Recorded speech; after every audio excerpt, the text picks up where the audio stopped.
নমস্কার। আজকে আবার আরেকটা রেসিপি নিয়ে চলে এসেছি। তো আজকে আমি আপনাদেরকে দেখাবো মাটন কষা। একদম যেভাবে আমরা বাড়িতে তৈরি করি সেভাবে কিছু জিনিস থাকবে যেগুলো আপনারা দেখবেন, তাহলে আরও টেস্টি মাটনটা রান্না করতে পারবেন। আর আরেকটা কথা বারবার বলছি, অনেকেরা আপনারা আমার ভিডিও দেখেন কিন্তু লাইক কমেন্ট করেন না। তো প্লিজ আমার পেজটাকে লাইক কমেন্ট করবেন। আর আমার চ্যানেলে, আমার ইউটিউবেও চ্যানেল আছে, ওটার নাম হচ্ছে শেফ সুপর্ণা কার্কি। সেখানেও প্লিজ ভিজিট করবেন আর চ্যানেলটা সাবস্ক্রাইব করবেন। তাহলে আরও নতুন নতুন নানা রকম ভেজ নন ভেজ মিষ্টি রেসিপি, এখন তো হোলি আসছে, তার জন্য আমি এখন প্রচুর নানা রকম মিষ্টি রেডি করব। তো আপনারা সেগুলো দেখতে পারবেন। তো সেই জন্য বলছি, আমার চ্যানেলের নাম শেফ সুপর্ণা কার্কি। আপনারা প্লিজ ভিজিট করবেন আর আমার রেসিপিগুলো দেখবেন, কমেন্ট করবেন কোনটা আপনাদের ভালো লাগছে, কোনটা আপনাদের খারাপ লাগছে।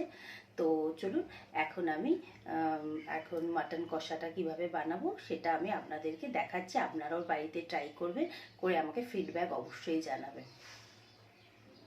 মাটন কষা বানাবার জন্য আমি সর্ষের তেলটা ব্যবহার করছি। আপনারা যদি সর্ষের তেল না পছন্দ করেন তাহলে রিফাইন তেলও ব্যবহার করতে পারেন। আলুগুলোকে আমি ধুয়ে রেখেছি আগে।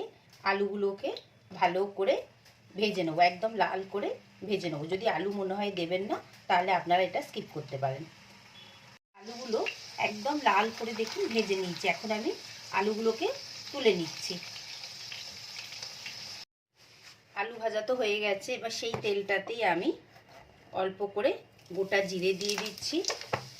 অল্প সামান্য কালারের জন্য আমি এখানে চিনি দিয়ে দিলাম আর দুটো তেজপাতা। তেলটা একদম ভালো করে গরম হয়ে গেছে। এখন আমি দুটো পেঁয়াজকে স্লাইস করে কেটে রেখেছি, সেটা দিয়ে দিলাম। আর তার সাথে সাথে আমি এখানে কিছুটা নুন দিয়ে দেবো, যাতে পেঁয়াজটা একটু তাড়াতাড়ি গলে যায়। এইভাবে একবার নাড়িয়ে চাড়িয়ে নিচ্ছি। নিয়ে এখন এটাকে একটু ঢাকা দিয়ে দেবো, যাতে পেঁয়াজটা একদম নরম হয়ে যায়। ঢাকা দিয়ে দিলাম আর গ্যাসের ফ্লেমটাকে এখন মিডিয়াম করে রেখে দিলাম। একবার আমি ঢাকনাটা সরিয়ে পেঁয়াজটা কতটা হলো সেটা দেখে নিচ্ছি। আরও আরেকটু আমি নরম করব, কিন্তু ব্রাউন কালার করব না। পেঁয়াজটা আরেকটু নরম হয়ে গেলে এরপরে আমি যেই মশলাগুলো লাগবে সেগুলো দিয়ে দেবো। এবার আমি আদা রসুনটা দিয়ে দিচ্ছি বাটাটা। আপনাদের পরিমাণটা যতটা থাকবে মাটনে ততটাই আপনারা দেবে। এই সেম প্রসেসে আপনারা চিকেনও বানিয়ে নিতে পারেন। আমি দিয়ে দিলাম। এটা আমার 700 মতো মাটন আছে, সেই জন্য আমি 2.5 চামচ এখানে আদা রসুন বাটা দিয়ে দিচ্ছি। আর এখানে তার সাথে সাথে আমি একদম কমন যেই মশলাগুলো আছে সেগুলোই দেব। অল্প একটু হলুদ দিয়ে দিচ্ছি, গুঁড়ো লঙ্কাটা দেবো, সেটা আপনাদের ঝাল যতটা আপনারা খাবেন সেই বুঝে দেবেন। কাশ্মীরি লঙ্কা একটু বেশি করে দেবো যাতে কালারটা সুন্দর আসে। 1/2 চামচ আমি এখানে জিরে গুঁড়ো দিয়ে দিচ্ছি। জিরে গুঁড়ো সবসময় যতটা কম দেবো তার থেকে একটু বেশি আমরা ধনে গুঁড়োটা ইউজ করব রান্নাতে। এটা হচ্ছে মাপ একটা। এই যে 1/2 চামচ আমি ধনে গুঁড়ো, এই জিরে গুঁড়ো দিয়েছিলাম, 1 চামচ আমি এখানে ধনে গুঁড়ো দিয়ে দিলাম। দিয়ে আগে মশলাটাকে আমি মিশিয়ে নেব এইভাবে। আর মাটনটা আমি তো প্রেসারে দিইনি, তো এখন আমি এই সব কিছুর সাথে মাটনটাও মিক্স করে দেবো। তো এখানে পুরো মাটনটা আমি দিয়ে দিচ্ছি।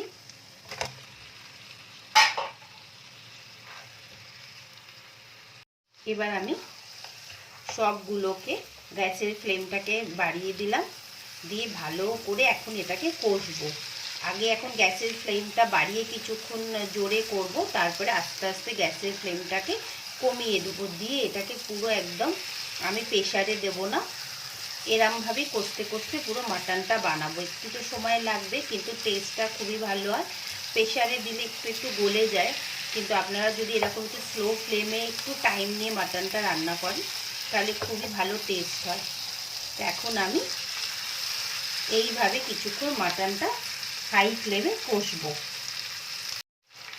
একদম দেখে আমি গ্যাসটাকে এখন মিডিয়াম করে দিয়েছি। দিয়ে এটাকে যত কষবো এটার কালারটা আস্তে আস্তে চেঞ্জ হবে। আরও আমি এখন 2-4 মিনিট ধরে এরমভাবেই মাংসটাকে কষতে থাকবো। আর এখন এর মধ্যে আমি অল্প করে একটুখানি নুন দিয়ে দেবো, কারণ পেঁয়াজে তখন নুনটা ছিল।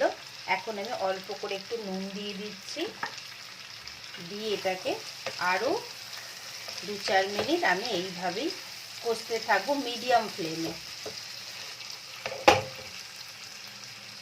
দেখবেন যত আমরা এটাকে কষবো এটা তো কালারটা চেঞ্জ হচ্ছে। এখন আমি একটু টমেটো আর কাঁচা লঙ্কাটা দিয়ে দিলাম, দিয়ে এইভাবেই কষবো। তেলটা তো ছাড়তেও শুরু করে দিয়েছে, আর আমরা এখানে সামান্য একটু একটু করে গরম জল এর সাথে অ্যাড করতে থাকবো। তাহলে কী হবে, মাটনটা আস্তে আস্তে গলতেও শুরু করবে। আর এখন আমি যে আলুটাও ভেজে রেখেছি সেটাও দিয়ে দিচ্ছি, কারণ এটার মধ্যে তো আর আমি বেশি জল দেবো না, এখন অল্প অল্প করে জল দেবো। আর এইভাবে পুরো আমি মিক্স করে নিচ্ছি। এইরকমভাবে পুরো মশলাটা আলুর মধ্যে মাখিয়ে নিলাম। নিয়ে এখন আমি এখানে সাইডে একটু গরম জল বসিয়ে দিয়েছিলাম, এখানে আমি অল্প অল্প গরম জল দেব আর পুরো রান্নাটা কমপ্লিট করব। অল্প অল্প, এই যে অল্প দিলাম, দিয়ে আবার মিক্স করে দিচ্ছি। এইভাবে মিক্স করে দিয়ে আবার এটাকে এখন ওই মিডিয়াম ফ্লেমেই রেখে দেবো, রেখে চাপা দিয়ে দিচ্ছি। আবার 2-3 মিনিট বাদে আবার এটাকে আরেকবার নাড়াচাড়া করে দেবো। আরেকবার মাটনটাকে চেক করে নিচ্ছি। দেখুন সুন্দরভাবে মাটনটা কষছে আর খুবই সুন্দর একটা গন্ধও বেরোচ্ছে। এইভাবে এখন একদম স্লো ফ্লেমে আমি মাটনটা রেডি করে দিই। এরমভাবেই মাঝে মাঝে একবার করে আমরা ঢাকনাটা সরাবো, সরিয়ে জিনিসটাকে ওপর নিচ করে দেবো। করে যখন দেখবো মাটনটা আমাদের গলে গেছে, তখন লাস্ট যেই মশলা দুটো দেওয়ার আছে তখনই দেব মেন মশলা, যেটাতে মাটনের টেস্টটা আরও বেশি বেড়ে যাবে। তো আমি এখন এটাকে আবার ঢাকা দিয়ে দিলাম। এইভাবেই এখন পুরো মাংসটা আমি রেডি করব। মাটনটা তো অলমোস্ট রেডি হয়েই গেছে। হ্যাঁ, আমি অল্প অল্প জল দিয়ে করেছি। এবার আপনারা যদি মনে হয় যে এতটা গ্রেভি রাখবেন না, তাহলে গ্রেভিটাকে কমিয়ে দেবেন। আর এখানে আপনারা একবার মুখে দিয়ে দেখে নেবেন যে নুনটা কেমন আছে। দেখতে তো খুবই সুন্দর লাগছে। আপনাদের কেমন লাগছে রেসিপিটা অবশ্যই বলবেন। এবার আমি এর মধ্যে যে মশলাটা দেবো সেটা এখন আমি আপনাদেরকে দেখাচ্ছি। এখন আমি এর মধ্যে 3টে রসুন নিয়ে নিয়েছি, 4-5টা ছোটো ছোটো এলাচ নিয়ে নিয়েছি, 2টো লবঙ্গ, অল্প একটু ডালচিনি। এগুলোকে আগে ভালোভাবে আমি থেতো করে নেব। তারপরে এটাকে আমি এর মধ্যে একটুখানি ঘি দিয়ে গরম করব, করে এটা আমরা একদম মাংসতে এন্ডে দিয়ে দেবো। তো এখন আমি এটাকে আগে ভালো করে থেতো করে নিচ্ছি। দেখুন এই কটা জিনিসই আছে। দেখুন আমি একদম এরমভাবে থেতো করে নিয়েছি। এবার এইটাকে এখন একটুখানি চাপা দিয়ে রেখে দেবো, যতক্ষণ না মাংসর পুরো যতটা গ্রেভি লাগবে ততটা গ্রেভি যতক্ষণ না হচ্ছে, এটাকে আমি এখন একটুখানি চাপা দিয়ে রেখে দিচ্ছি। এবার আমি এটার মধ্যে একটুখানি 2-3 চামচ মতো ঘি দিয়েছি, দিয়ে এটাকে এখন গরম করে নেবো আগে ভালো করে। এখানে বসিয়ে দিয়েছি, এটাকে একদম ভালো করে আমি গরম করব। এদিকে অলমোস্ট তো মাটনটা হয়ে গেছে, খুব সুন্দর গন্ধ আসছে আর জলটাও মরে যাচ্ছে। তো আমাদের অল্প গ্রেভি লাগবে, সেই জন্য আমি এটাকে পুরো মরাবো না। দেখুন এটা পুরো একদম ফুটছে, আর একটুখানি বেশি ফোটাবো না, যাতে জিনিসগুলো না পুড়ে যায়। আর 1 মিনিটও না, কিছু সেকেন্ড।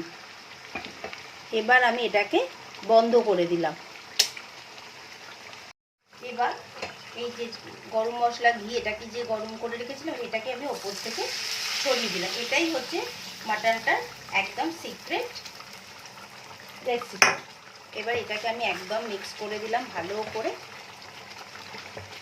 দিয়ে এটাকে সঙ্গে সঙ্গে আমি ঢাকা দিয়ে দেবো। গ্যাসটা বন্ধ করে দিলাম, দিয়ে ঢাকা দিয়ে এখন 10 মিনিট আমি এইভাবে রেখে দেবো। তারপরে আমি দেখাচ্ছি আপনাদেরকে। দেখুন মাটনটা পুরো রেডি হয়ে গেছে, কেমন সুন্দর দেখতে হয়েছে। আপনারা এইভাবেই করবেন, যেভাবে আমি মশলাপাতি সব দিলাম। আর যদি মনে হয় যে এত গ্রেভি রাখবেন না, তাহলে আপনারা গ্রেভিটা কম রাখতে পারেন। আমাদের গ্রেভিটা রাখবে, সেই জন্য আমরা রেখেছি। তো চলুন এবার আমি আপনাদের এটা পরিবেশন করে দেখাচ্ছি। মাটনটা তৈরি হয়ে গেছে। এখানে আমি পোলাও দিয়ে সার্ভ করছি, আপনারা প্লেন রাইস দিয়েও করতে পারেন। আর আমি এখানে 2টো সাবুর পাঁপড় দিচ্ছি, কেমন লাগলো মাটনটা আপনারা অবশ্যই বলবেন, আর এইভাবে রেসিপিটা করবেন আর আমাকে ফিডব্যাক দেবেন। আর আমার চ্যানেল আছে যেটা ইউটিউবে, সেটাতে আপনারা একবার করে সাবস্ক্রাইব করবেন গিয়ে, আর আমার রেসিপিগুলো দেখবেন। যেহেতু এখন হোলি আসছে, এখন প্রচুর নতুন নতুন রেসিপি আসবে, প্লিজ আপনারা আমার চ্যানেলটাকে সাবস্ক্রাইব করবেন। মাটন রান্না হয়ে গেল। আপনাদের কেমন লাগলো রেসিপিটা আমাকে অবশ্যই জানাবেন, আর আমার চ্যানেলটা সাবস্ক্রাইব করবেন। আবার আরেকটা নতুন রেসিপি নিয়ে খুব তাড়াতাড়ি আসবো। আর আমার ইউটিউব চ্যানেলটা সুপর্ণা শেফ, ভুল বলে দিয়েছি, শেফ সুপর্ণা কার্কি, সেটাতে যাবেন, সেটাতে সাবস্ক্রাইব করবেন আর আমার রান্নাগুলো দেখবেন। তাহলে আপনাদের কেমন লাগলো মাটনটা নিশ্চয়ই আমাকে জানাবেন। আবার আরেকটা রেসিপি নিয়ে খুব তাড়াতাড়ি আসবো।